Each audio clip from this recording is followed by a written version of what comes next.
అమ్మ 9 నెలలు మోస్తే నాన్న 25 ఏళ్ళు. రెండూ సమానమే అయినా నాన్న ఎందుకో వెనకబడ్డా.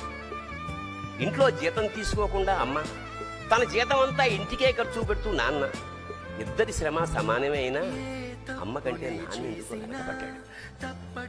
ఏది కావాలి అంటే అది వడ్డీ పెడుతూ అమ్మ, ఏది కావాలంటే అది కొని పెడుతూ నాన్న. ఇద్దరి ప్రేమ సమానమే అయినా అమ్మకొచ్చిన పేరు ముందు నాన్న ఎందుకో బాగా వెనకబడ్డాడు.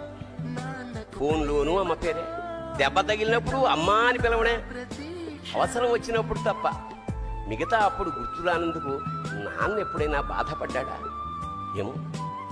ఇద్దరూ సమానమే అయినా పిల్లల ప్రేమను పొందడంలో తరతరాలుగా నాన్నెందుకో వెనకబడ్డాడు. అమ్మకి అన్నో కొన్నో బంగారు నగలు, నాన్నకి బంగారు అంచున్న పట్టు పంచొకటి.